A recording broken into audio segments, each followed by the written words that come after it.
Hi hello வணக்கம். நம்ம எஸ்கேனுடைய latest update தான் இந்த வீடியோவில் பார்க்க போகிறோம். இதில் ஃபஸ்ட்டு பார்க்க போகிறது அப்படின்னு நேற்று ஃபுல்லாகவே நம்ம எஸ்கேனா தான் சோஷியல் மீடியா ஃபுல்லாக ட்ரெண்டிங்கில் இருந்தார். அது எதுக்காக அப்படி மாதிரி கண்டிப்பாக எல்லாருக்கும் தெரிஞ்சிருக்கும்.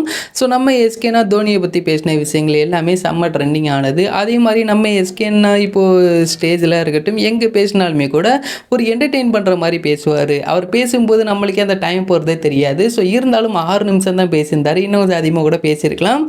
ஸோ நம்ம எஸ்கேனா செம்ம ஃபன்னாகவும் செம்ம ஜாலியாகவும் பேசியிருந்தார். அது என்றாலும் கண்டிப்பாக பார்த்துருப்பீங்க. அதே மாதிரி நெக்ஸ்ட் நம்ம எஸ்கேனுடைய அப்டேட் எப்போ ப்ரோ வெளிவரும், எந்த ஒரு அப்டேட்டுமே இல்லையே அப்படி மாதிரி எல்லாருமே வெயிட் பண்ணிக்கிட்டு இருக்காங்க. ஸோ நம்ம எஸ்கேனாவும் தொடர்ந்து ஷூட்டிங்லாம் போனதுக்கப்புறமா இப்போ தான் கொஞ்சம் பிரேக்கில் இருக்கார். ஸோ நம்மளுக்கு ஏப்ரல் மந்த்லேருந்து ஷூட்டிங் அப்படின்னு ஸ்டார்ட் ஆக போகுது சேயோன் படத்துக்கு. இது மட்டும் இல்லாமல் சேயோன் படத்தில் மலையாள ஆக்டர் திலீப் வந்து வில்லனாக நடிக்க போகிறாரு அப்படி மாதிரி சொல்லி தெரியாமல் ஒரு ட்வீட் அப்படின்னு போட்டுட்டேன். அதை போட்டதுக்கப்புறம் நிறைய பேர் திட்டிக்கிட்டே இருந்தாங்க.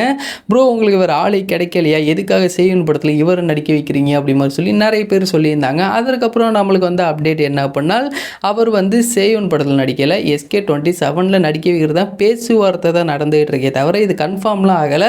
ஸோ எப்போவுமே இவங்ககிட்ட பேச்சுவார்த்தை அப்படிங்கிறது நிறைய பேர்கிட்ட நடக்கும், கடைசியாக வேற ஒருத்தர் தான் நடிப்பார். ஸோ அந்த மாதிரி இது வந்து ஜஸ்ட் பேச்சுவார்த்தை அப்படிங்கிற மாதிரி தான் சொல்லியிருக்காங்க. ஸோ SK27 இந்த ஒரு படத்தில் வில்லன் ஹீரோயின் இந்த மாதிரி அடுத்த கேஸ்ட் எல்லாமே தேடுறதுக்கான வேலைகள் அப்படிங்கிறது ஒரு பக்கம் ஸ்டார்ட் ஆகியிருக்கு. நம்மளுக்கு சேயோன் படத்துடைய ஷூட்டிங்லாம் ஸ்டார்ட் ஆன கொஞ்ச நாளைக்கு அப்புறமா SK27 உடைய அனௌன்ஸ்மெண்ட் வரும். ஸோ இந்த ஒரு படத்தை பேஷன் ஸ்டுடியோஸ் அவங்க தான் தயாரிக்க போகிறாங்க. அண்ட் இந்த ஒரு வீடியோ பிடிச்சிருந்தால் ஷேர் பண்ணுங்கள், லைக் பண்ணுங்கள், மந்திராமியிலோட சேனலை சப்ஸ்கிரைப் பண்ணிங்க. அப்போ தான் நாங்கள் போடக்கூடிய வீடியோஸ் அனைத்துமே உங்களுக்கு உடனுக்குடன் வந்துக்கிட்டே இருக்கும்.